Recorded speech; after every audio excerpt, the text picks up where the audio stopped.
सहस्त्रों वर्षों से देवी पार्वती तप पर स्थित हैं और ये दुष्ट इनका तप भंग करना चाहता है। इन असुरों की संख्या अधिक होने के कारण इन्हें रोकना भी मेरे लिए एक परीक्षा ही है।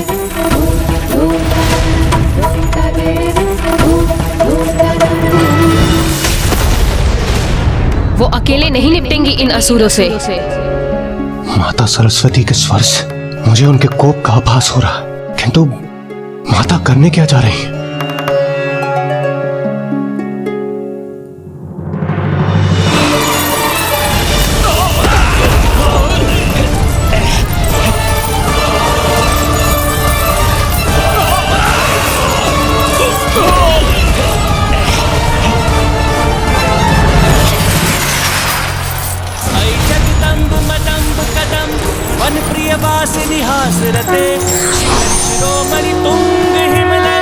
प्रणाम देवी सरस्वती।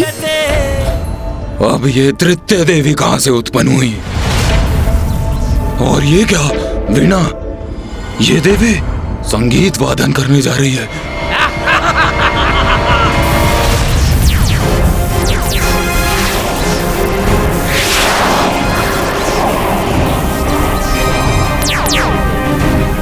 वीणा से उत्पन्न ये स्वर्णिम कीड़े भला हमें क्या क्षति पहुंचा सकते हैं? इन कीड़ों को नष्ट कर दो, आगे बढ़ो और वध कर दो इन देवियों का। हेलो!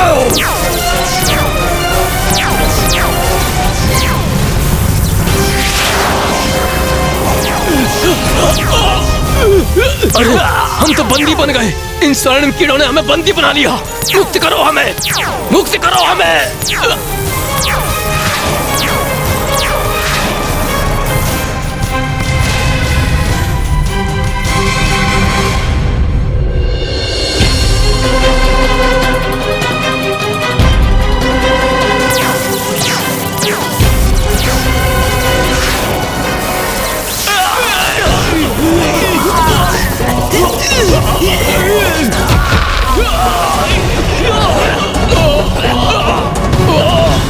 संकट टल गया, अन्यथा देवी पार्वती की तपस्या भंग हो सकती थी।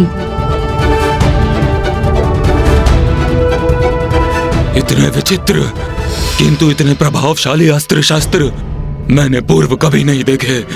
इन देवियों को पराजित करना तो असंभव ही प्रतीत होता है। ऐसा कौन है जो इनका वध करने में सक्षम हो?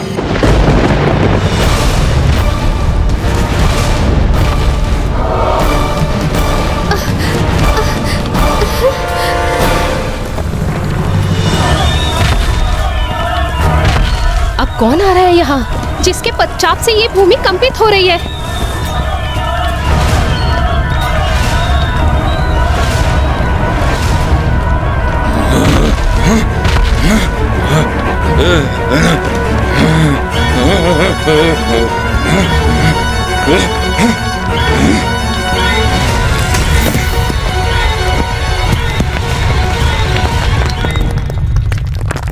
ये क्या?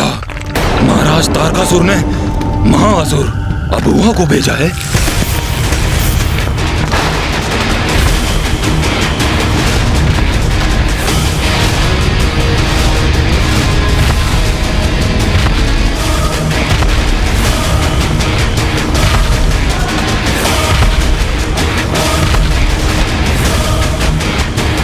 ये तो इस पर्वत की ओर आ रहा है जहां मैं स्थित हूं, और इस पर्वत को पार करके ये देवी आदि शक्ति तक पहुंच सकता है।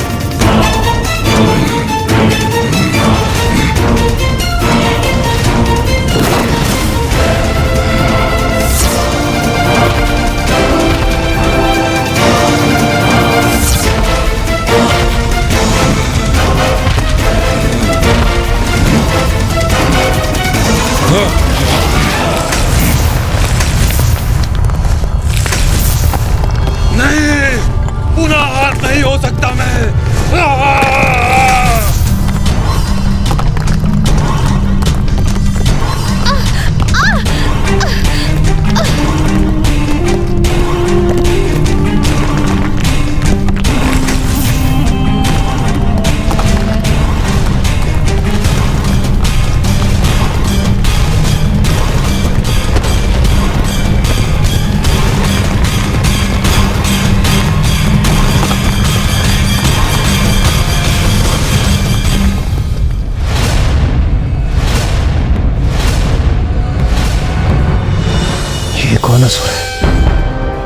लक्ष्मी और माता सरस्वती तो उड़ते असुरों से निपट रही हैं। अभी एक और नवीन असुर उत्पन्न हो गए। मुझे भय है कहीं असुर माता की तपस्या न भंग कर दे। यदि देवी पार्वती अपनी तपस्या से उठने के लिए विवश हुई तो वो महादेव की परीक्षा में कभी सफल नहीं हो पाएंगी।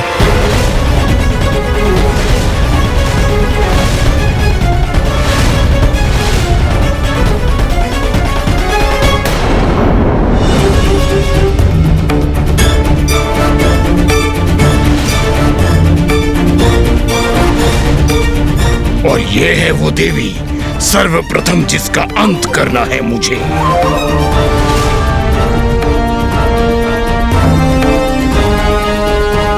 तो ये सब हो रहा है यहाँ देवियों, किंतु क्या तुम देवियों को यह ज्ञात नहीं कि महाराज से प्रतीक्षा करवाना सर्वथा अनुचित है।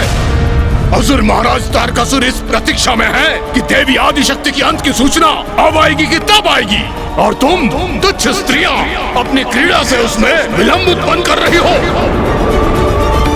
किंतु कोई बात नहीं, अभुआ यहाँ प्रस्तुत है, और जो धैर्य धारण कर प्रतीक्षा करते हैं उन्हें उसका उचित फल भी प्राप्त होता है। और मैं अब महाराज की प्रतीक्षा को सार्थक करूंगा, और तुम तीनों देवियों का अंत कर एक के स्थान पर उन्हें 3 देवियों के अंत की सूचना दूंगा। एक अन्य विचार आया है मेरे मन में, क्यों ना मैं इस संपूर्ण सृष्टि का ही विनाश कर दूं, क्योंकि जब सृष्टि ही शेष नहीं रहेगी तो सदा के लिए तुम तीनों देवियों का भी अंत हो जाएगा।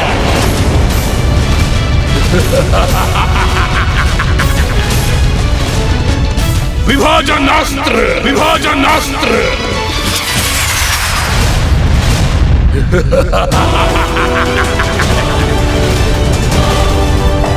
ये कौन सा अस्त्र है ब्रह्मदेव? ये वो अस्त्र है वायुदेव जो किसी को भी 2 भागों में विभाजित कर सकता है।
माता का तप भंग हो गया।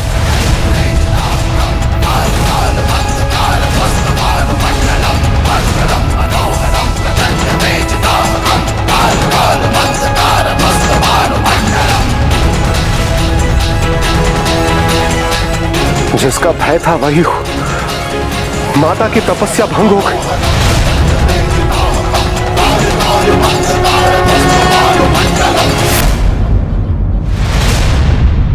प्रकृति के साथ हिंसा करने का दुस्साहस कैसे किया तुमने?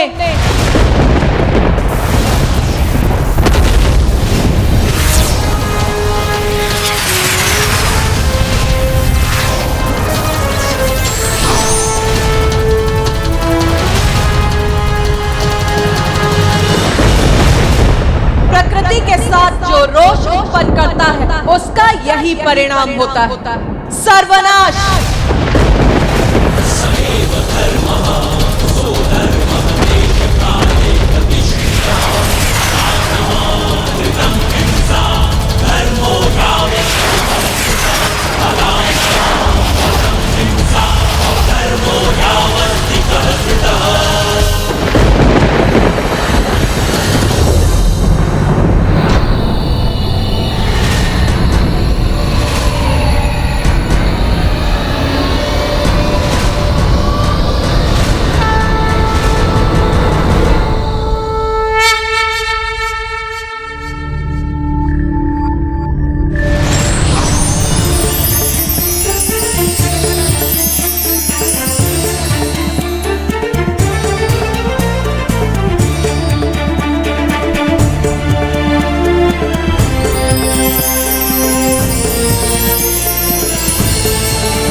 जय देवी आदिशक्ति। अच्छा है, अब युद्ध का आनंद आएगा।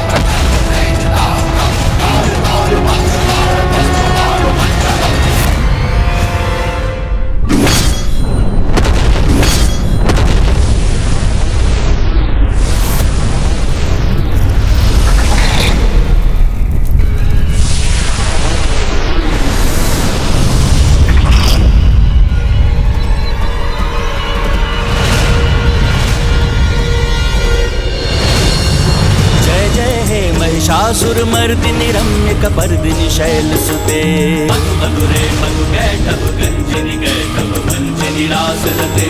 जय जय हे महिषासुरमर्दिनि रम्य कपर्दिनि शैलसुते। जय जय हे महिषासुरमर्दिनि रम्य कपर्दिनि शैलसुते। जय जय हे महिषासुरमर्दिनि रम्य कपर्दिनि शैलसुते। जय जय हे महिषासुरमर्दिनि रम्य कपर्दिनि शैलसुते। माता पार्वती ने असुरों का तो वध कर दिया, किंतु उनकी तपस्या भंग हो गई। माता अपने तप से उठ गई, तो अब वो महादेव को कैसे प्रसन्न कर सकती थी? तो क्या तारकासुर अपने मंतव्य में सफल हुआ?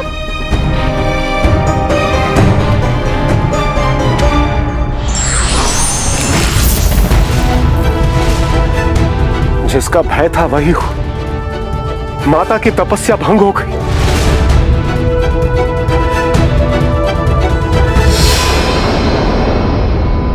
माता तो अपने स्थान से उठी ही नहीं थी।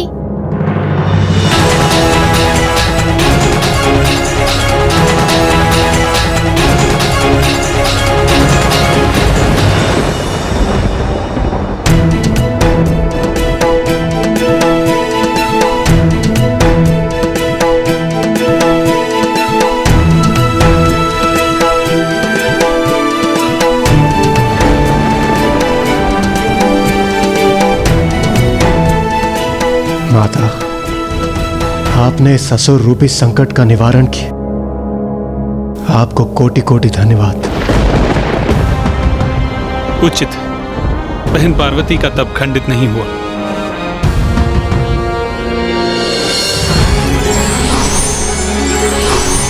ये है माता आदिशक्ति की लीला। माता पार्वती का तप भंग भी नहीं हुआ और असुर सेना का सर्वनाश भी हो गया, किंतु माता पार्वती का तप अभी संपन्न नहीं हुआ था। अर्थात महादेव की परीक्षा में वो अभी भी सफल नहीं हुई थी। और इस अवधि में देवता और भी अशक्त हो रहे थे और उन सभी के मन में एक ही प्रश्न उमड़ रहा था। ब्रह्मदेव, महादेव कब तक इस प्रकार माता पार्वती की परीक्षा लेते रहेंगे? हाँ नाथ, 30 सहस्त्र वर्षों से देवी पार्वती की इतनी कठोर तपस्या का फल अब उन्हें प्राप्त होना ही चाहिए। हाँ प्रिय, आप सर्वथा उचित कहती हैं, किंतु ज्ञात नहीं महादेव इतनी प्रतीक्षा क्यों करवा रहे हैं।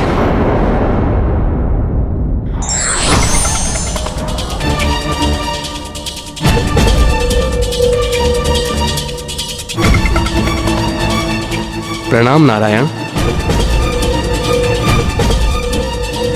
देवराजेंद्र, अब और विलंब उचित नहीं। अब समय आ गया है कि आप सभी देवता एकत्रित होकर महादेव के समक्ष प्रस्तुत हों और उनसे विनती करें कि वो देवी पार्वती की परीक्षा संपन्न करें। उचित है नारायण।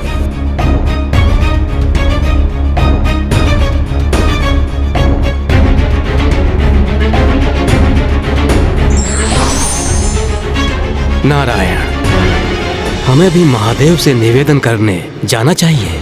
नहीं ब्रह्मदेव, आपको जाना तो है, किंतु महादेव के समक्ष नहीं, अपितु कहीं और एक अत्यंत महत्वपूर्ण कार्य करने। आपको तारकासुर के समक्ष जाना है और उसे कार्य करने के लिए तैयार करना है। तारकासुर? ये आप क्या कह रहे हैं नारायण? मैं जाऊं तारकासुर के निकट? किंतु क्यों? क्यों ब्रह्मदेव? आपने ही उस दुष्ट को वरदान दिया था ना, और आप तो उसके आराध्य हैं। तो आपका सुझाव नहीं स्वीकार करेगा तो भला किसका करेगा? ब्रह्मदेव, एक दीर्घ अवधि से मेरी बहन पार्वती महादेव को प्रसन्न करने के लिए कठोर तपस्या कर रही है, जिससे महादेव प्रसन्न होकर उनसे विवाह करें, जिसके उपरांत उनका पुत्र उत्पन्न हो, जो तारकासुर का अंत करके सृष्टि को इस महासंकट से मुक्त करे। तो आप भी इतना योगदान तो दे ही सकते हैं। ब्रह्मदेव, आप स्मरण रखिए, प्रत्येक बार जब भी आपने या महादेव ने किसी असुर को वरदान दिया है और जो उससे संकट उत्पन्न हुआ, उसका निवारण मैंने अथवा मेरी बहन ने ही किया है। और यह तो सर्वथा स्पष्ट है कि तारकासुर कभी भी अपनी दुष्टता से पीछे नहीं हटेगा।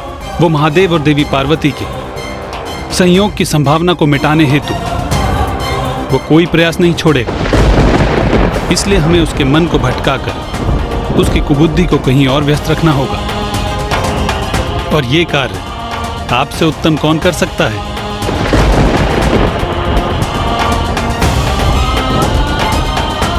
माता पार्वती को और कितने कष्ट सहने हों? नहीं इंद्रदेव, पार्वती की परीक्षा अभी पूर्ण नहीं हुई है। प्रभु, कोई तो राह दिखाई।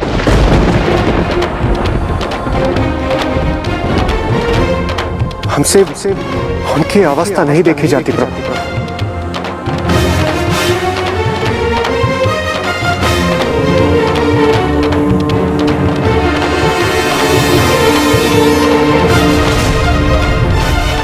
तो अब क्या करने जा रहे थे महादेव? माता पार्वती की एक और परीक्षा। एक और परीक्षा? अपार कष्ट सहकर भी व्यक्ति स्वयं को किसी बड़े उद्देश्य के लिए ही तैयार करता है। अर्थात माता सती ने महादेव को अपार स्नेह दिया, किंतु उनके प्रेम में हठ का भी समावेश था। और माता पार्वती को भी महादेव से प्रेम था, किंतु क्या उनका प्रेम हठ, ईर्ष्या, क्रोध, अहंकार आदि मानवीय संवेदनाओं से ऊपर था? अब इसकी परीक्षा महादेव लेने वाले थे। महादेव परीक्षा लेने वाले थे? परंतु कैसे गणेश जी? ओम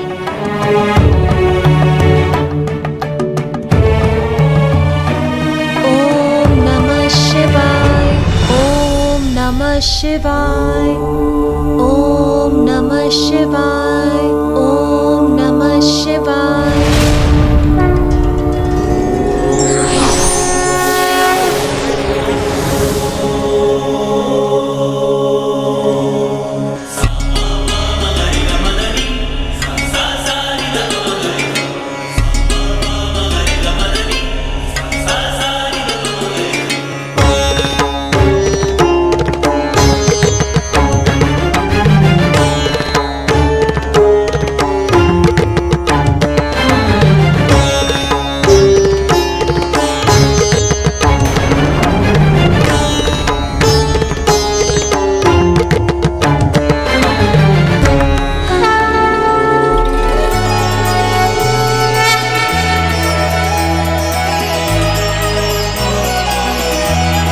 प्रणाम ब्राह्मण देवता। कल्याण कल्याण कल्याण। बताइए, हम आपकी किस प्रकार से सहायता कर सकती हैं?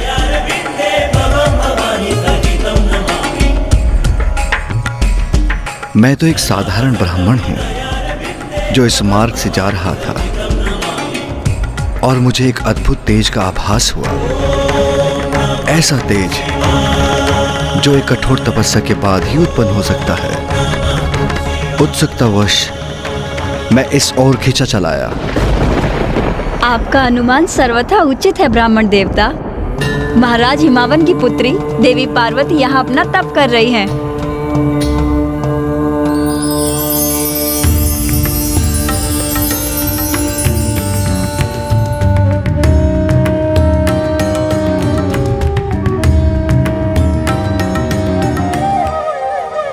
आपके पिताश्री तो अत्यंत संपन्न है, धनवान है, हिमालय पर्वत के राजा हैं।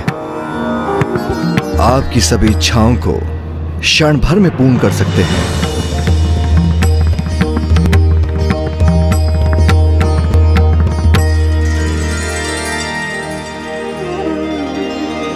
अच्छा, समझ में आया। अवश्य किसी ढोंगी साधु के शब्दों से प्रभावित हैं आप। उसने आपको तपस्या करने का सुझाव दिया। क्यों? उचित कहा ना मैंने? नहीं ब्राह्मण देवता, ऐसा कदापि नहीं है।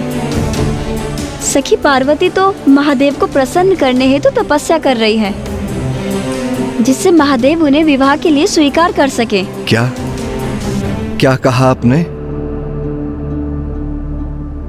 महादेव?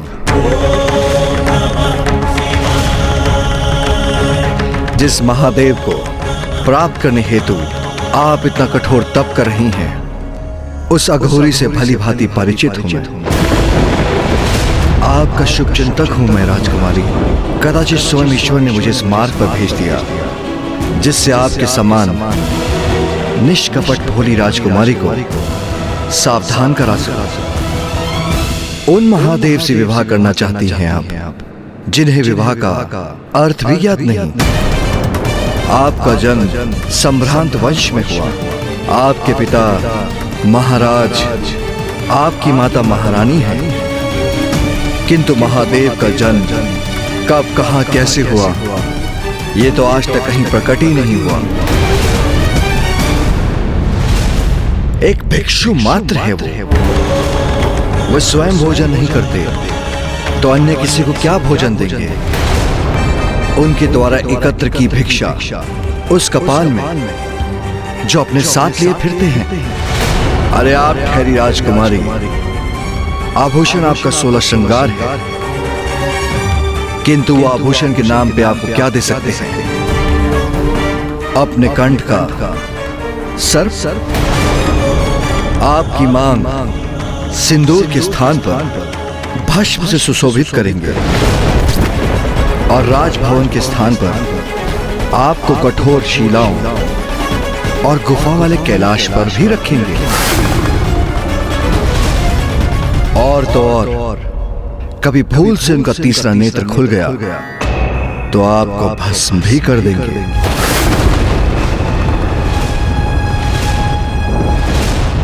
उस अघोरी से आपके इस तथाकथित विवाह के उपरांत क्या वो आपके साथ कैलाश में भी रहेंगे, अथवा आपको ही उनके साथ शमशानवासी बनना होगा?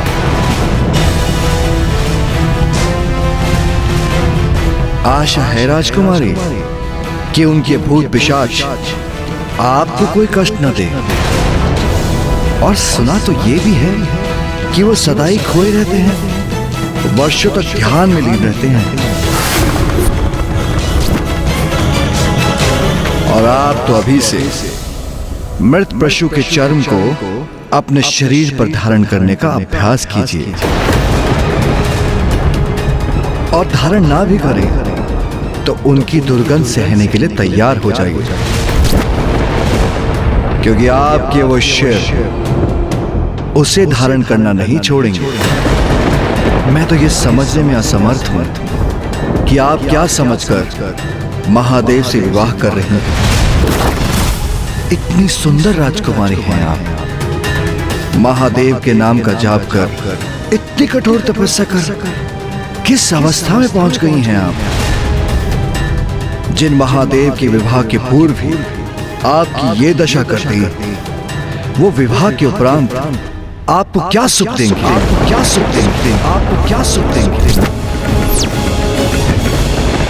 महादेव माता पार्वती को उकसा रहे थे और माता पार्वती प्रतिपल और क्रोधित होती जा रही थी। और दूसरी ओर ब्रह्मदेव तारकासुर के राजभवन पहुंचकर नारायण की योजना को क्रियान्वित करने जा रहे थे। एक बार पुनः मेरे असुरों ने निराश किया मुझे और उस देवी ने एक संपूर्ण सेना को नष्ट कर दिया। मेरे सबसे शक्तिशाली महाअसुर अभुआ का वध कर दिया उस देवी ने। तुम्हारी समस्त शंकाएं एक एक कर सत्य हो रही हैं तारकासुर। कौन है? कौन है? कौन है जो मेरे विचारों को पढ़ रहा है?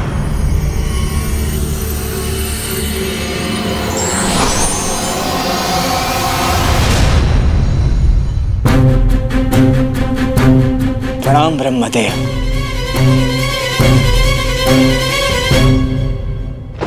तुम्हारी चिंता भली भांति ज्ञात है मुझे। तुम मुझसे कुछ भी नहीं छिपा सकते हो तारकासुर। क्या सोचा था तुमने? तुम मुझसे ऐसी अवस्था में मृत्यु का वरदान मांगोगे जो सर्वथा असंभव प्रतीत होगा और तुम अमर हो जाओगे। क्यों? सत्य कह रहा हूं ना मैं। किंतु अब ऐसे संयोग प्रस्तुत हो रहे हैं जो असंभव प्रतीत होता था वो शीघ्र संभव हो सकता है। महादेव देवी आदि शक्ति अर्थात देवी पार्वती से विवाह करेंगे। इसकी संभावना बढ़ती जा रही है। यदि महादेव ने देवी पार्वती से विवाह किया तो उनका पुत्र भी अवश्य होगा और वही पुत्र बनेगा तुम्हारा काल। बनेगा तुम्हारा काल।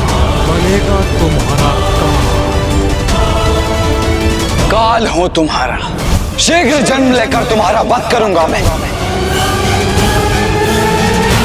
किंतु मैं अपने सबसे बड़े और महान भक्त के साथ ऐसा कदापि नहीं होने दूंगा। इसलिए इस बार मैंने हस्तक्षेप करने का निर्णय लिया है। एक और ब्रह्मदेव जहां तारकासुर को अपनी योजना में उलझा रहे थे, वहीं महादेव द्वारा ली जाने वाली परीक्षा माता के लिए और कठोर होती जा रही थी। देखिए राजकुमारी, प्रतीत होता है आप एक कल्पना की उड़ान से रचित संसार में जी रही हैं। महादेव की वास्तविकता से पूर्णतः अनभिज्ञ हैं। अपने सुंदर नेत्र खोलिए और सत्य देखिए राजकुमारी। महादेव की विवाह के उपरांत आपको कष्ट ही कष्ट सहने होंगे। राजभवन में रहती हैं आप और महादेव से विवाह के उपरांत आपको शिलाओं पर रहना होगा। इतने सुंदर रथों पर आरूढ़ होती हैं आप और महादेव का वाहन क्या है? वो वृद्ध बैल।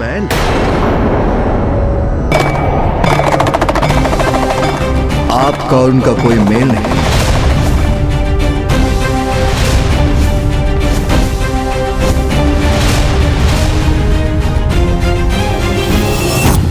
बार बार नारायण आदि शक्ति मेरे असुरों को दिए वरदान का तोड़ जो ढूंढ लेते हैं। इस बार तुम्हारे माध्यम से मैं प्रमाणित करना चाहता हूं कि मैं उनसे कहीं अधिक श्रेष्ठ हूं। मैं तुम्हारी सहायता करूंगा तारकासुर।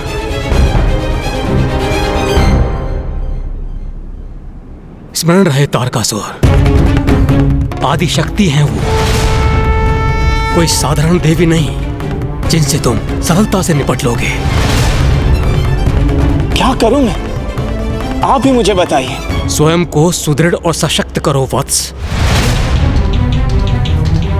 अर्थात? एक ऐसी माया नगरी का निर्माण करो जो तुम्हारा स्वयं का स्थान हो, जो तुम्हारा नगर और राजभवन हो। जब महादेव का पुत्र उत्पन्न होगा, इसके उपरांत वो इस नगर में प्रवेश करने का प्रयास करे तो ये पूरा नगर जाल बनकर अपने में फंसा ले। इस तरह महादेव के पुत्र का अंत हो। किंतु प्रभु, मुझे माया नगरी का कोई ज्ञान नहीं। उसकी चिंता मत करो पुत्र, वो विद्या मैं तुम्हें प्रदान करूंगा।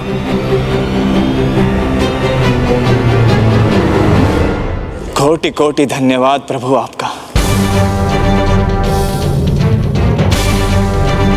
किंतु प्रभु,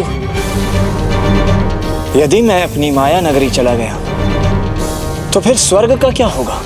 स्वर्ग लौटा दो देवताओं को, स्वर्ग लौटा दो देवताओं को, स्वर्ग लौटा दो देवताओं को। प्रतीत होता है तारकासुर मेरी योजना के भंवर में फंस चुका है, और उन्हें आदेश दो कि तुम्हारे अधीन रहकर स्वर्ग का कार्यभार संभालें।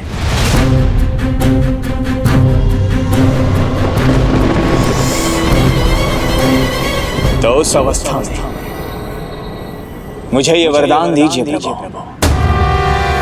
कि मैं अपनी कल्पना से बढ़कर उस नगर का निर्माण कर सकूं जहां मेरा ही विधान स्थापित हो, और जब तक मैं वहां स्थित रहूं संपूर्ण त्रिलोक मेरे अधीन रहे।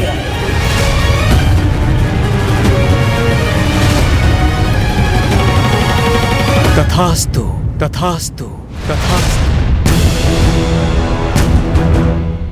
धन्यवाद प्रभु। तारकासुर ने अब तक जो आतंक उत्पन्न किया था वो पर्याप्त नहीं था।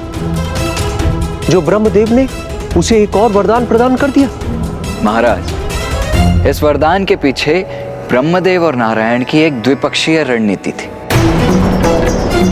प्रथम, कि देवता स्वर्ग पर अपना अधिकार पुनः स्थापित कर सके, और द्वितीय कि तारकासुर अपने नगर के निर्माण में व्यस्त हो जाए, उसका मन भटका रहे, जिससे देवताओं को कुछ और अवकाश प्राप्त हो, जिस अवधि में महादेव और माता पार्वती का विवाह भी संपन्न हो जाए।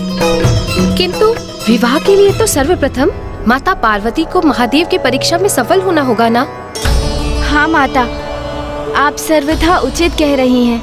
किंतु अभी कैसी परीक्षा ले रहे थे महादेव कि माता का क्रोध उनके चरम पर ही पहुंच रहा था? क्षमा कीजिए ब्राह्मण देवता, आपका सम्मान करना मेरा धर्म है, इसीलिए मैं आपको कुछ नहीं कह रही हूँ। किंतु आपको मेरे समक्ष महादेव की निंदा करने की अनुमति नहीं है।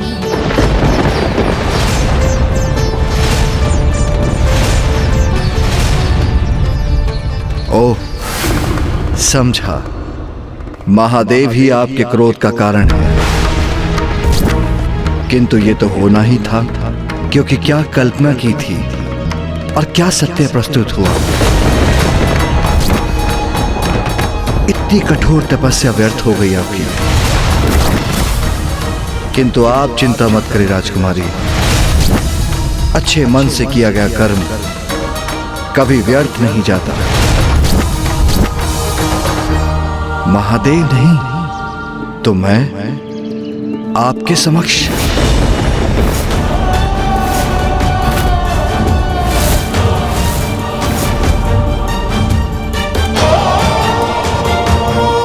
ये आप क्या कह रहे हैं ब्राह्मण देवता? आपका कथन सर्वथा अनुचित है। अनुचित क्यों? मैं तो सर्वथा उचित कह रहा हूं। मैं ब्राह्मण अवश्य हूं, किंतु राजकुमारी को उत्तम भोजन दे सकता हूं, और मैं राजकुमारी को उत्तम भवन का निवास भी दे सकता हूं, और आभूषण भी प्रस्तुत कर सकता हूं, और समाज में प्रतिष्ठा भी प्रदान करा सकता हूं। और ये सब आपको वो अघोरी नहीं दे सकता राजकुमारी। इसलिए महादेव का विचार त्याग कर मुझसे विवाह कीजिए।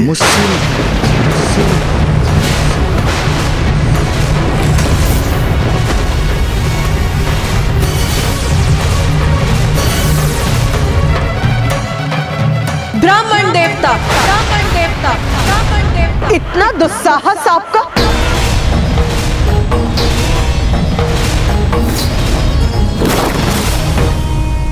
क्रोध त्यागिए सुंदरी, और स्वीकार कीजिए मुझसे मेरे विवाह का प्रस्ताव।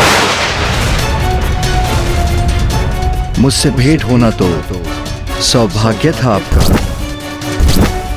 अन्यथा महादेव से विवाह करके अनेकों कष्ट सहने पड़ते आपको।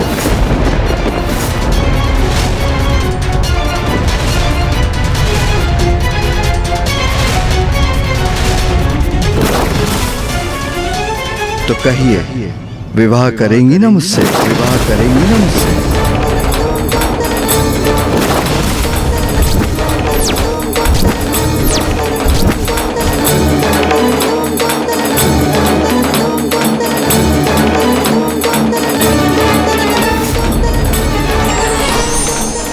महादेव, इन ब्राह्मण देवता को शांत कराइए स्वामी। इनके अनुचित शब्द मेरे हृदय को बेध रहे हैं। मुझे ज्ञात है पार्वती, ये तुम्हारे लिए कष्टदायी होगा, किंतु ये वो परीक्षा है जिसके द्वारा ही तुम स्वयं को सिद्ध कर सकती हो, और ये परीक्षा तुम्हें देनी ही होगी। ब्राह्मण देवता इतनी दुष्टता कर पार्वती को क्यों उकसा रहे हैं? कहीं पार्वती ने इन ब्राह्मण देवता पर अपना क्रोध व्यक्त कर दिया तो तपस्या के उपरांत कितना बड़ा अपराध हो जाएगा।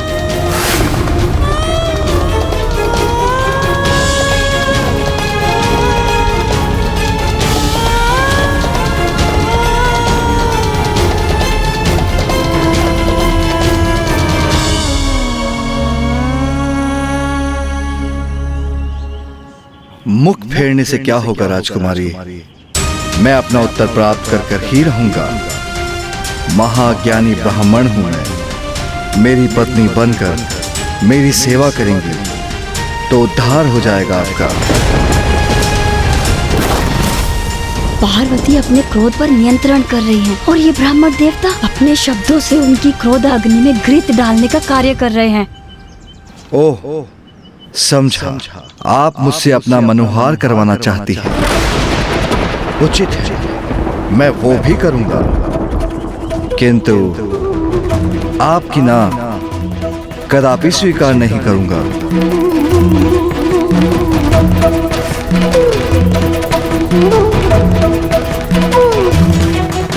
मैंने अपार सहनशीलता का परिचय दिया है, किंतु ऐसे अनुचित शब्द कब तक सहूंगी मैं? ये मेरी कैसी परीक्षा है स्वामी? उत्तर दीजिए सुंदरी। व्यक्तित्व भी अत्यंत आकर्षक है मेरा।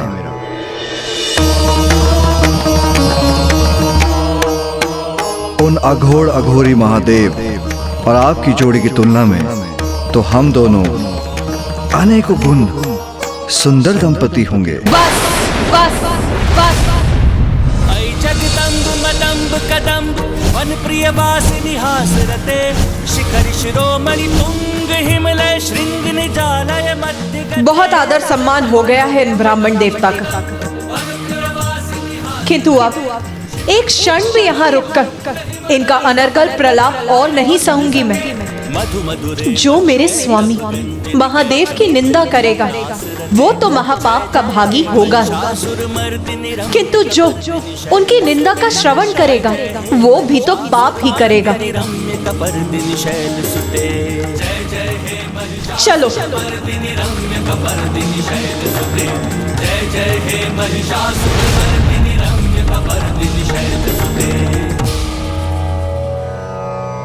महादेव की परीक्षा ने तो माता को अत्यंत कुपित कर दिया, और अब वो महादेव से दूर जा रही हैं। अब क्या होगा? अब माता का क्रोध शांत कैसे होगा? इतनी बड़ी भूल मत करो कन्या, मुझसे मुख फेर कर मत जाओ।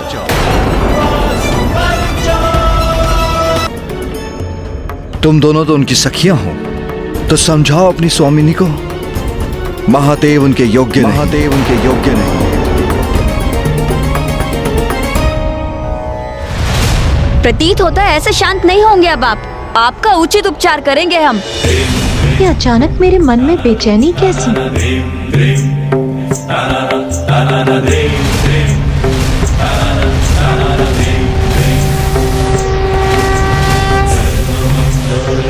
कुछ अनुचित होने का आभास क्यों हो रहा है मुझे?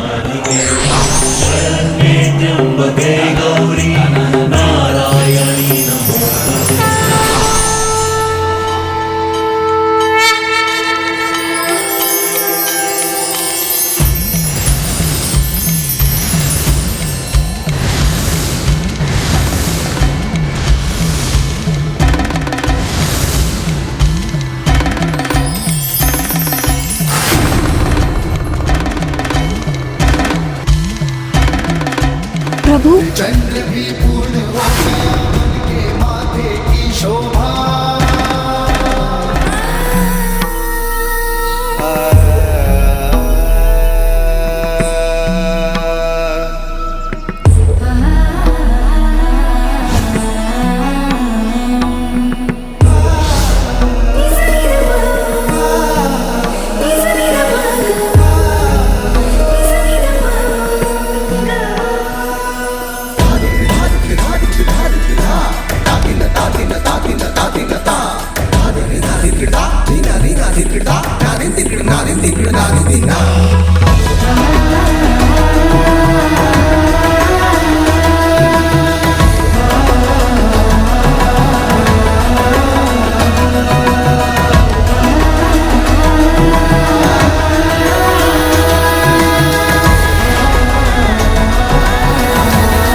पार्वती, अपने अश्रुओं को कभी भूमि पर मत गिरने दो।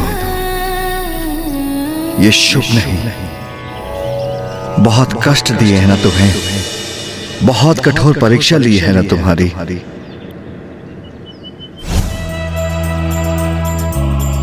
प्रिय, अपने अश्रुओं को कभी भूमि पर मत गिरने दे। ये शुभ नहीं। स्वामी, आपको पाने के लिए तो मैं अनेकों बार ऐसी परीक्षा और तपस्या का सामना करने के लिए प्रस्तुत हूँ।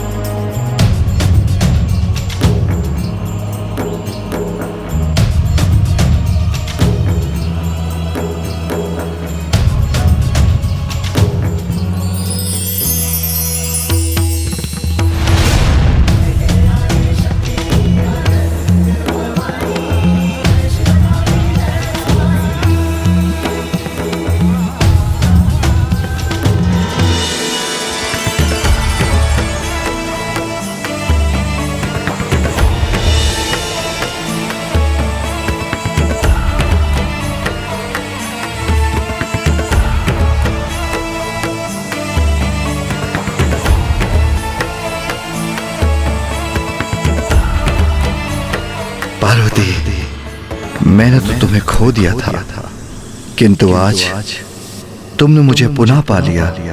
और यह परीक्षा तो उस परीक्षा के समक्ष नगण्य है, जिसका कष्ट तुम 3 सहस्त्र वर्षों से सहन कर रही हो। जब इतने वर्षों में मैं एक पल के लिए भी तुम्हारे हृदय से दूर नहीं हुआ, तो ऐसा होना कहां संभव था। तुम्हें तो इस परीक्षा में सफल होना ही था प्रिय। पार्वती, मैं तुम्हारे तप से प्रसन्न हुआ और ये कठोर तपस्या तुमने मुझे पाने के लिए की, तो मैं प्रस्तुत हूं।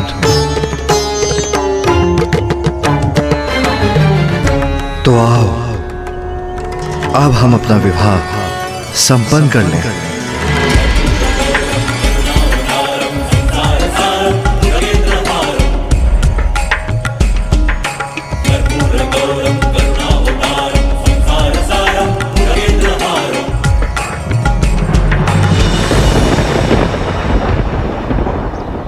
नहीं नहीं नहीं।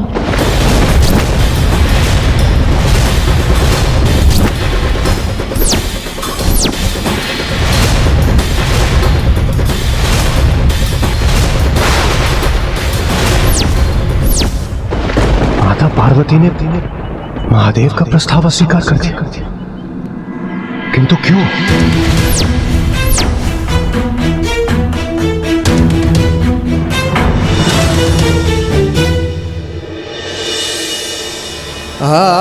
पार्वती, मेरे विवाह बंधन में बंध कर मेरा सानिध्य पाने के लिए तुमने 3 सहस्त्र वर्ष मेरी तपस्या की, और अब जब मैं तुमसे विवाह करने का आग्रह कर रहा हूं, तो तुम उस आग्रह को अस्वीकार कर रही हो। हाँ प्रभु, क्योंकि उसके लिए आपको मेरे माता पिता से अनुमति प्राप्त करनी होगी।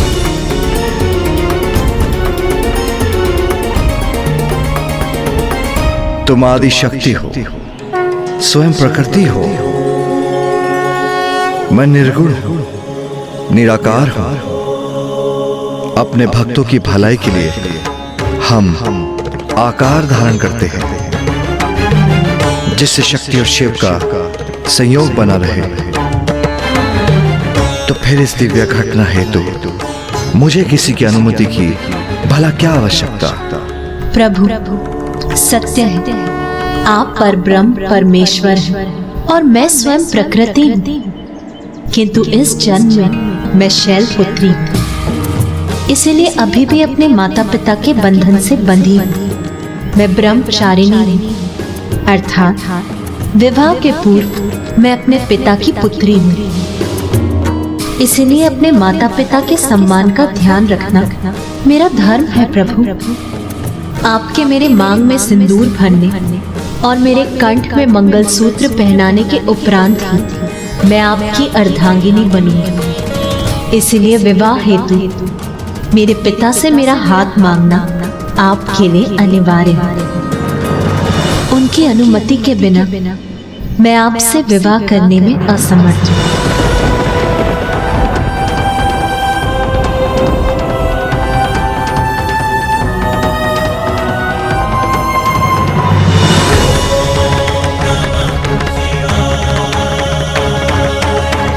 माता तो चली गई, किंतु माता पार्वती और महादेव का मिलन अब दूर नहीं।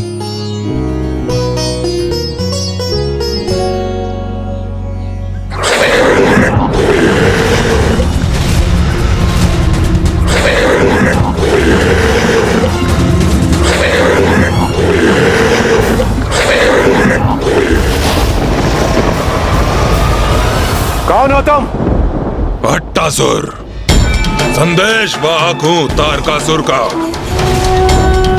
और आप सभी को इसी क्षण स्वर्ग में पहुंचने का आदेश दिया जाता है। इंद्रदेव, यह अवश्य उस तारकासुर की कोई चाल है।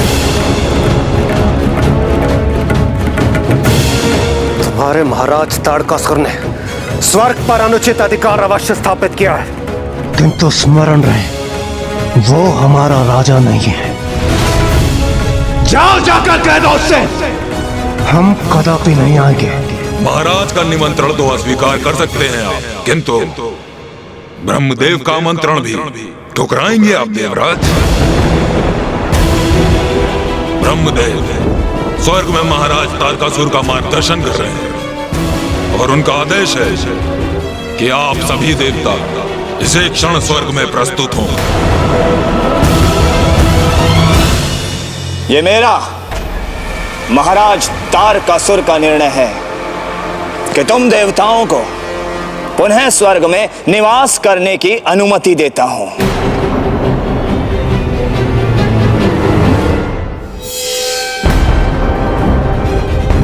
ओह, तो इसमें अवश्य ही कोई ब्रह्मदेव की योजना निहित है। तारकासुर, आप तो महान हैं, आप अत्यंत उदार हैं। हाँ। उदार तो मैं हूं, किंतु स्मरण रहे, तुम मेरे अधीन हो और मेरे राज्य की देखभाल करने के लिए नियुक्त किए जा रहे हो। ये भ्रम मत पालना कि पुनः देवराज के पद पर स्थित हो गए हो तुम। हाँ हाँ तारकासुर, आप आश्वस्त रहे। हाँ वत्स तारकासुर, उचित निर्णय लिया है तुमने।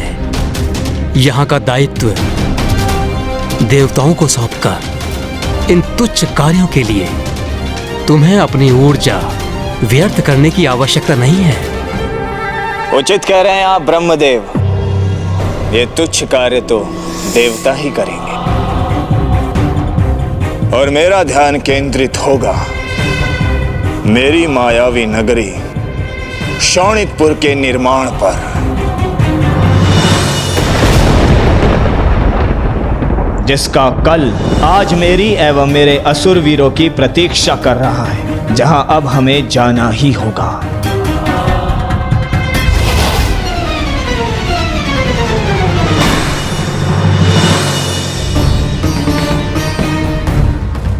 ब्रह्मदेव, आपको कोटि कोटि धन्यवाद। आपकी कृपा के कारण हम सभी देवताओं को एक बार पुनः स्वर्ग को अपना निवास स्थान बनाने का अवसर प्राप्त हुआ। देवराज, ये संकट अभी टला नहीं है। ये तो अस्थायी समाधान है। शोणितपुर की कल्पना से तारकासुर के मन में एक भटकाव उत्पन्न हुआ है। इसका स्थायी समाधान तो महादेव और देवी पार्वती के विवाह के उपरांत उनके दिव्य संयोग से होने वाले पुत्र से ही होगा। होने वाले पुत्र से ही होगा। होने वाले पुत्र से ही होगा। एक और माता अपने पिता के राजभवन लौटकर महादेव द्वारा पूर्ण विधि विधान से अपने पिता महाराज हिमावन के पास उनके विवाह प्रस्ताव की प्रतीक्षा करने लगी।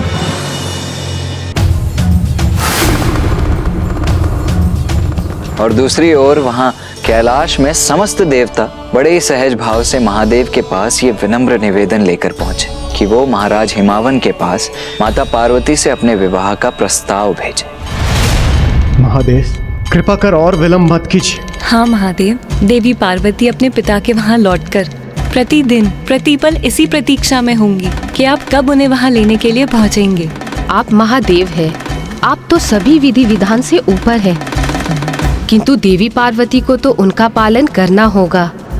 आपके विवाह के पूर्व उन्हें कुछ नियम निभाने होंगे। आपको विवाह हेतु उनके माता पिता से देवी पार्वती का हाथ मांगना ही होगा।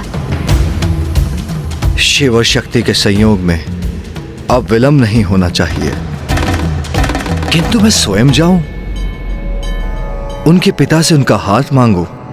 कदापि नहीं महादेव, देवी पार्वती का प्रस्ताव लेकर मैं और नारायण आपके पास आए थे। इसी तरह आपकी ओर से भी किसी को प्रस्ताव लेकर उनके माता पिता के समक्ष प्रस्तुत होना होगा।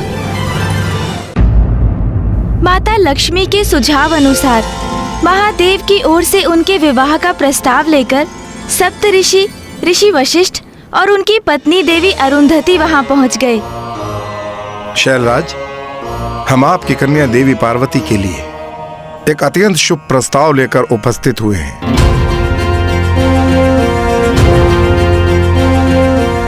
हम ब्रह्म परमेश्वर महादेव की ओर से प्रस्ताव लेकर आए। आप अपनी कन्या देवी पार्वती का हाथ उनके हाथ में देकर उनके पानी ग्रहण की अनुमति दीजिए महाराज।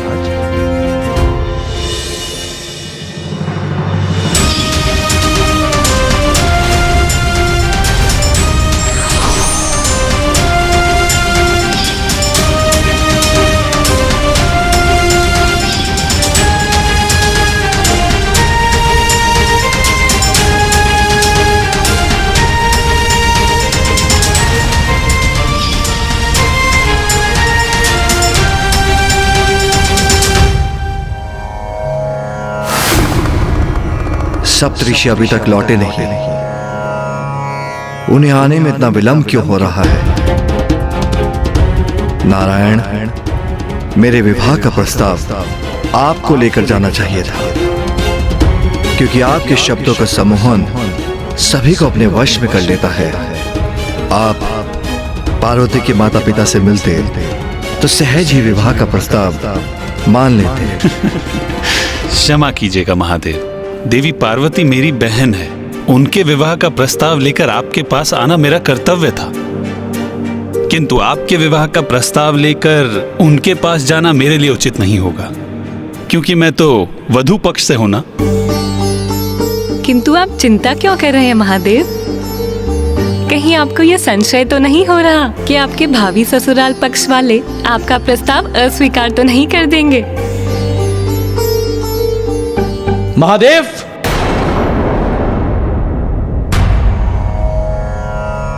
प्रभु, सप्तऋषि और माता अरुंधति लौट आए हैं।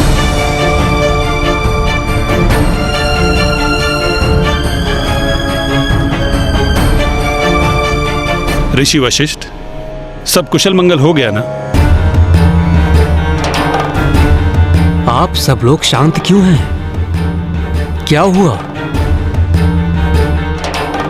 कहीं महादेव और देवी पार्वती के विवाह में कोई अवरोध तो उत्पन्न नहीं हुआ ना?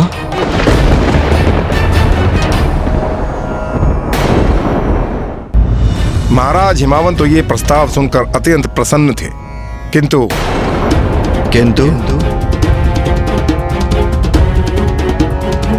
किंतु माता मैना प्रसन्न नहीं थी। ऋषि वशिष्ठ, मैं अभी आई ऋषिवर।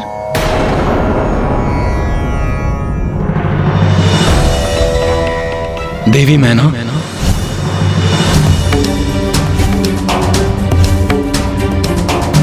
तो क्या देवी मैना ने इस विवाह प्रस्ताव को अस्वीकार कर दिया?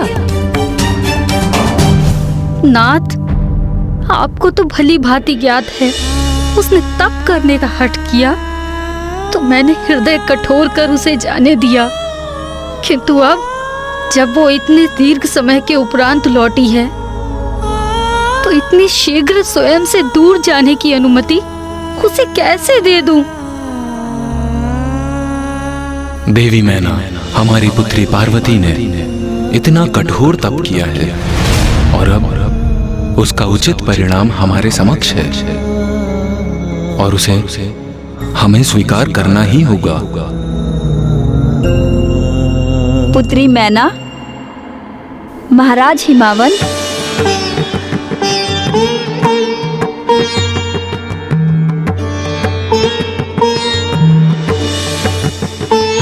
माता, मैं देवी मैना को हमें ज्ञात है अपनी पुत्री के विवाह के विचार से आप दोनों भावुक हैं, किंतु पुत्री मैना, ये तो एक नारी के जीवन का आवश्यक चरण है। जैसे तुम भी अपने पिता की पुत्री हो, फिर तुम्हारा विवाह हुआ और तुम महाराज हिमावन की पत्नी बनी। अपने माता पिता का साथ त्याग कर आप महाराज हिमावन के साथ यहाँ हिमालय पर्वत में अपनी गृहस्थी संभाली।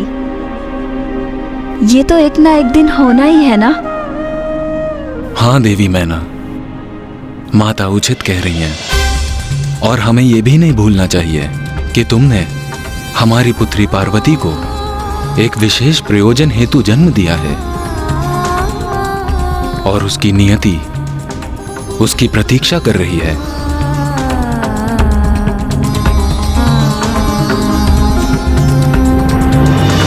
आप निश्चिंत रहे महादेव, मैंने उन्हें मना ही लिया।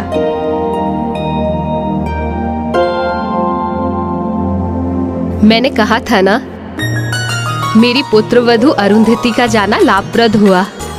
उसने स्थिति को संभाल लिया। तो महादेव, फिर प्रतीक्षा किस बात की?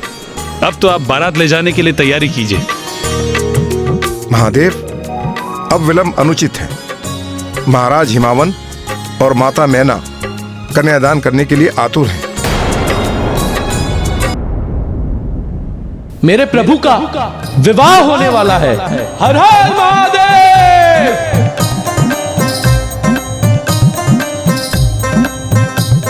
ओ शिव जी बिहाने चले पालकी सजाएंगे, भभूति लगाएंगे। महाराज हिमावन और माता मैना कन्यादान करने के लिए आतुर। महाराज हिमावन और माता मैना कन्यादान करने के लिए आतुर। महाराज हिमावन और माता मैना कन्यादान करने के लिए आतुर। रुकिए आप सभी, शांत हो जाइए। क्या हुआ महादेव? ऋषि वशिष्ठ, क्या महाराज हिमावन कन्यादान करेंगे? महादेव, प्रथा तो यही है कि कन्या के विवाह में कन्या का कन्यादान उसके पिता ही करते हैं और उनका तो सौभाग्य है कि वो स्वयं महादेव को कन्यादान करेंगे और उसके उपरांत उनको मोक्ष प्राप्त होगा।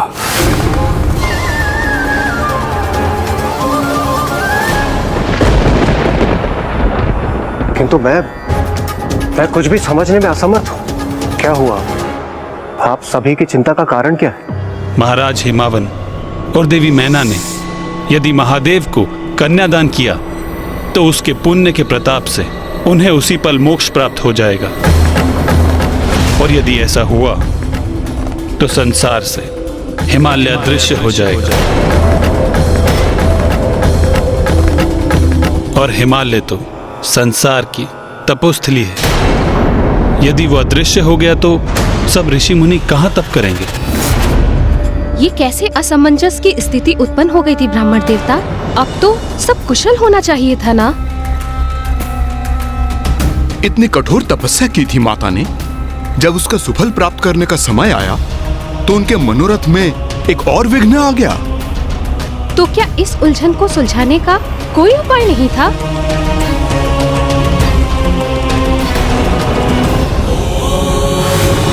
हमारे विवाह के कारण ऋषि मुनि हिमालय पर्वत से वंचित हो जाएं, ये मुझे कदापि स्वीकार नहीं।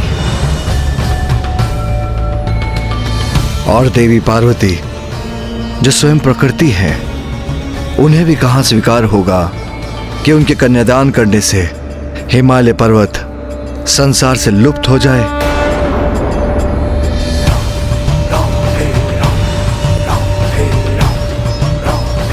महादेव, कन्यादान विवाह की विधि का मुख्य भाग है, जो कन्या के लिए अपने पिता का आशीर्वाद तो है ही, किंतु उसके अपने जीवन में एक महत्वपूर्ण परिवर्तन का सूचक भी, क्योंकि कन्यादान से कन्या पुत्री की भूमिका के साथ अर्धांगिनी की भूमिका को भी अपनाती है। हमारे समक्ष एक विकट दुविधा है, किंतु महाराज हिमावन के द्वारा कन्यादान करने से अनर्थ हो जाएगा, अनर्थ हो जाएगा, अनर्थ हो जाएगा, अनर्थ हो जाएगा, जिसकी अनुमति मैं कदापि नहीं दूंगा।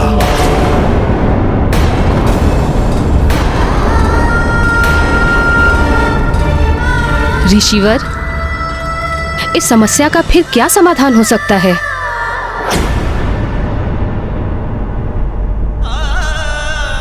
दृढ़ निश्चय हो तो सभी बाधाएं स्वतः मिट जाती हैं।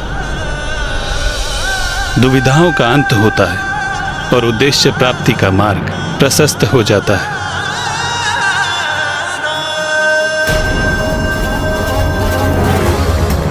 महादेव और देवी पार्वती का विवाह अवश्य होगा।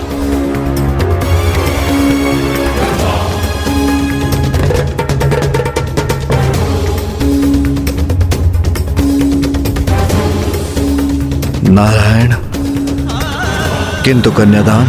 आप वर हैं महादेव, आप चिंता मत कीजिए और आप सभी बारात की तैयारियां कीजिए। शेष आप मुझ पे छोड़ दीजिए।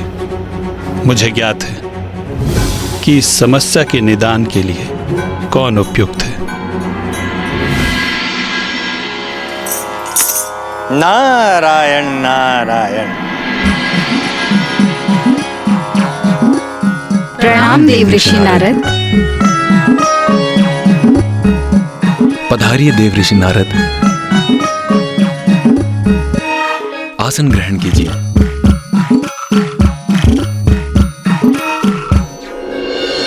ग्रहण करने आसन नहीं हुआ है मेरा आगमन। सब कुशल मंगल तो है ना? नारायण नारायण। महारानी मैना, आपकी चिंता का नहीं कोई विशेष कारण।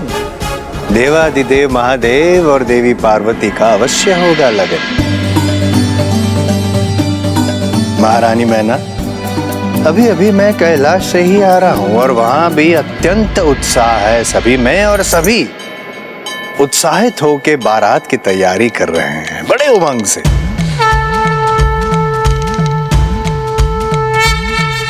तो सप्त ऋषि और समस्त देवगण हैं वहां महादेव के साथ। तो मैंने भी निर्णय लिया कि मैं यहाँ कन्या पक्ष की ओर से बारात का स्वागत करूंगा और आप दोनों की सहायता करूंगा।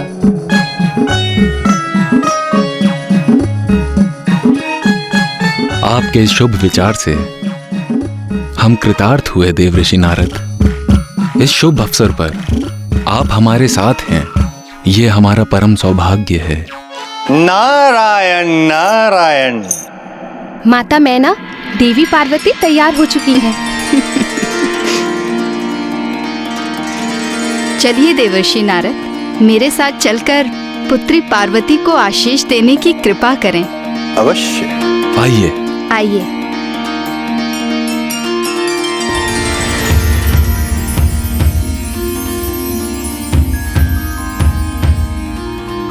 पुत्री पार्वती,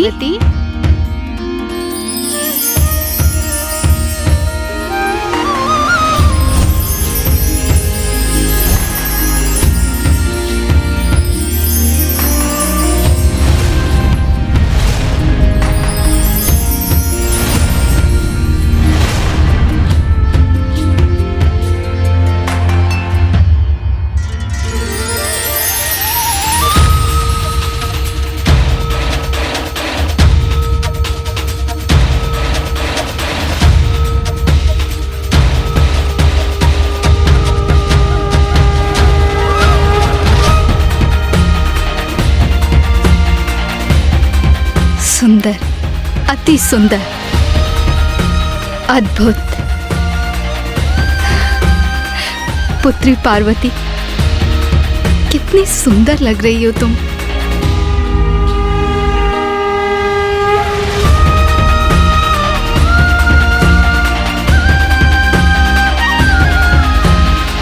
पुत्री पार्वती, देवर्षि नारद कैलाश से यहाँ तुम्हें आशीष देने आए हैं। कैलाश से?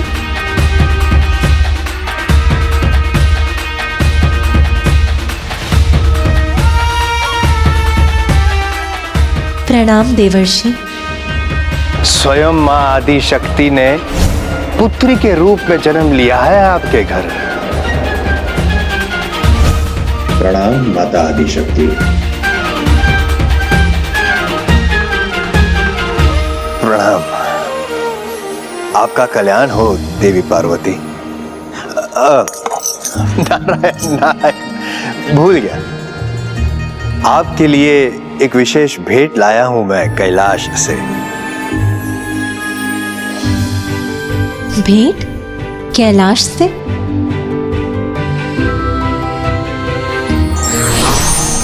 विशेष रूप से मात्र आपके लिए, स्वीकार कीजिए।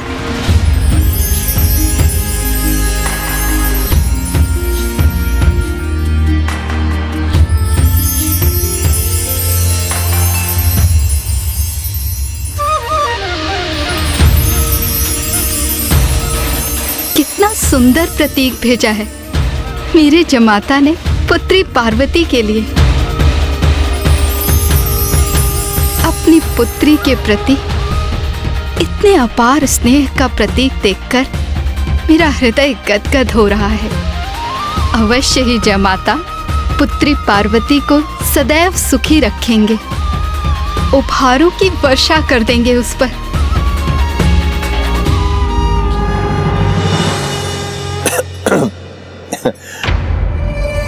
महारानी मैना, ये विशेष उपहार आपके होने वाले जामाता महादेव ने नहीं, माँ लक्ष्मी और नारायण ने भेजा है। मेरी पुत्री ने इतने कष्ट सहे हैं उन्हें पाने के लिए, तो क्या ये उचित नहीं होता कि महादेव उसके लिए ये उपहार भेजते? किसी भी माँ के लिए अपने संतान के सुख की कामना स्वाभाविक है, किंतु मांगलिक कार्यों में धैर्य आवश्यक है।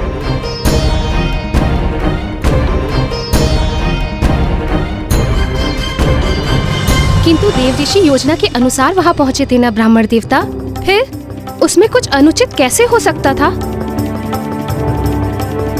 और क्या था देवर्षि नारद का विशेष प्रयोजन? देवर्षि नारद वहाँ क्या करने जा रहे थे? आपको इस प्रश्न का उत्तर पाने के लिए संपूर्ण कथा का श्रवण करना होगा महाराज। नारायण नारायण। एक नववधू के रूप में माता पार्वती की आभा अनुपम, अति सुंदर। महारानी मैं सोच रहा हूं, जब महादेव और माता पार्वती दोनों एक साथ मंडप में होंगे तो आहा नारायण नारायण, कितना दिव्य मनोहरी दृश्य होगा वो। देवऋषि नारद, आपका क्या अनुमान है? क्या महादेव और पुत्री पार्वती की जोड़ी सुंदर होगी? अवश्य, निसंदेह। किंतु महारानी मैना, आप क्यों कर रही है मुझसे ये प्रश्न? क्या महादेव के आपको नहीं हुए हैं दर्शन? नहीं देव ऋषि, किंतु आपको तो उनके शुभ दर्शन प्राप्त करने का असीम सुख प्राप्त है। कैसा रूप है उनका, कैसा व्यक्तित्व है, कैसे दिखाई देते हैं वो? कैसे दिखाई देते हैं वो?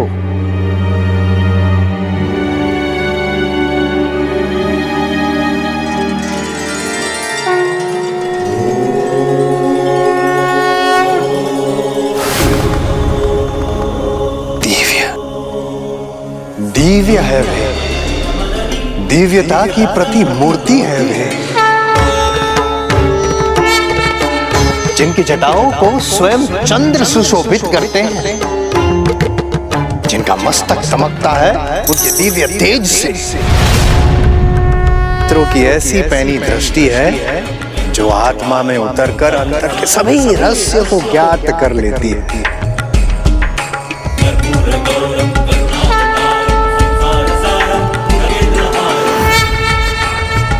शब्दों से परे है, शब्दों से परे हैं जिनके रूप का वर्णन ऐसे दिव्य सुंदरता के स्वामी हैं महादेव। महादेव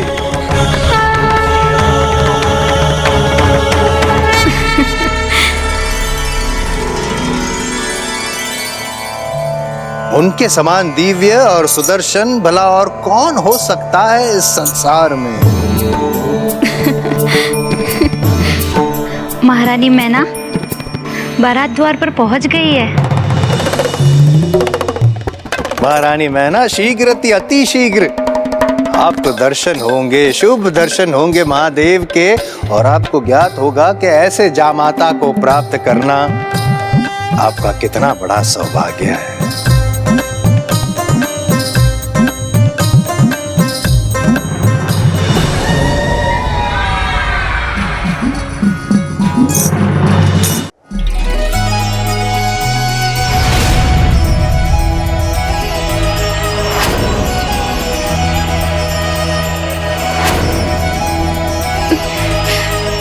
सखी पार्वती, बारात आ गई है। पल पल बढ़ता पगी उमा का, शिव से करने चली मिलाप।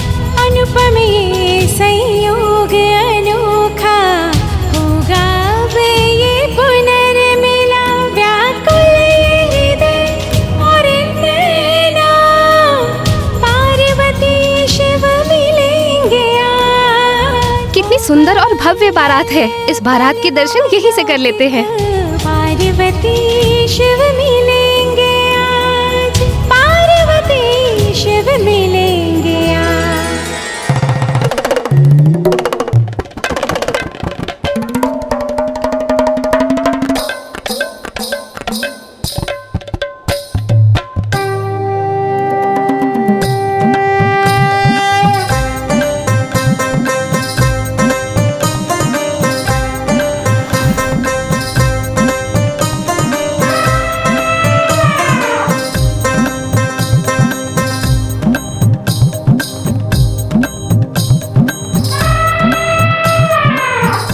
देवी मैना, आपके होने वाले जामात को ढूंढ रहे हैं आपके नेत्र, है ना?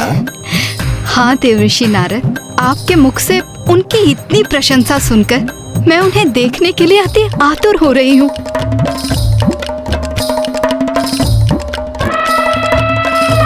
बताइए ना देवऋषि, इस समूह में कहाँ हैं वे? बताइए ना देवऋषि।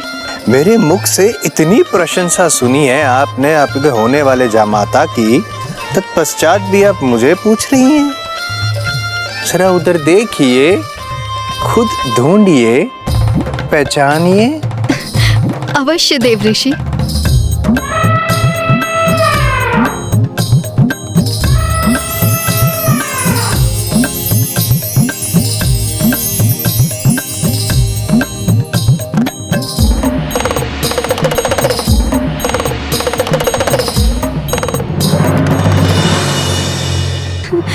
मैंने पहचान लिया देवऋषि उन्हें।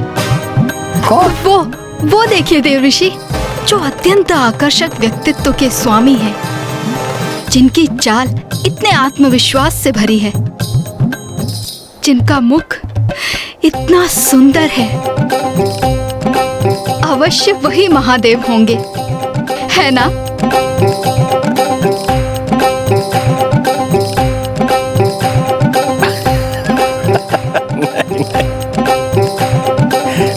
नहीं महारानी मैना, उनका सौंदर्य तो महादेव के निकट भी नहीं।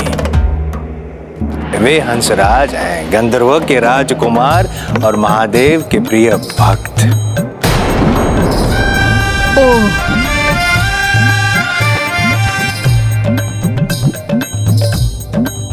जिनके भक्त इतने सुंदर हों, वे स्वयं कितने दिव्य और मनोहर होंगे।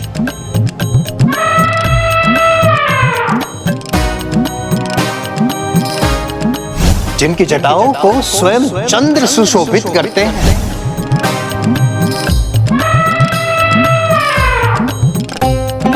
अच्छा, तो ये जो अब मेरी दृष्टि में हैं, जिनका राजमुकुट चंद्रमा के समान उनके मस्तक पर दमक रहा है, अवश्य यही महादेव होंगे।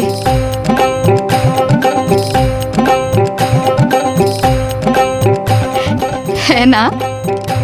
नहीं, जिनका मुखमंडल उनके शीतल प्रकाश से दमक रहा है, वो महादेव नहीं है, स्वयं चंद्रदेव है।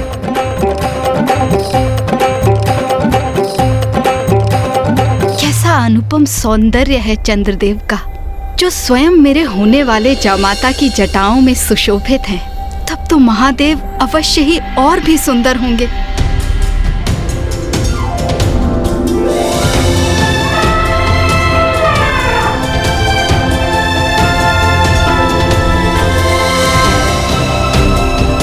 जिनका मस्तक दमकता है उनके दिव्य तेज से।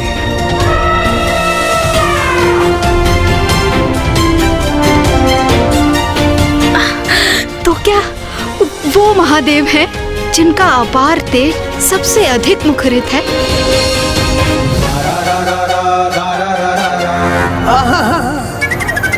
जिनके तेज से समस्त संसार को ऊर्जा प्राप्त होती है, वो महादेव नहीं है, सूर्यदेव है।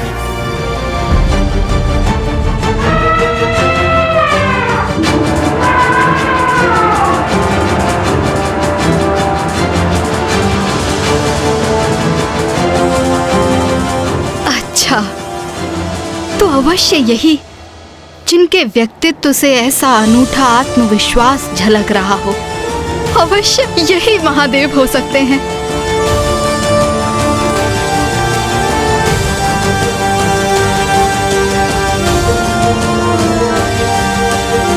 महारानी, जिन्होंने अपने तप से इतना अनुपम आत्मविश्वास प्राप्त किया है, वो इंद्रदेव है।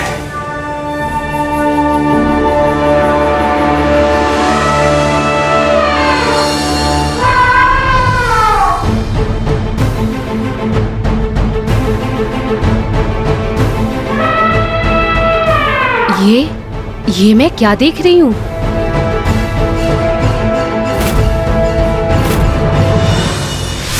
क्या हुआ? माता अकस्मात चिंतित क्यों हो गई? क्या अब भी विवाह में कोई विघ्न था?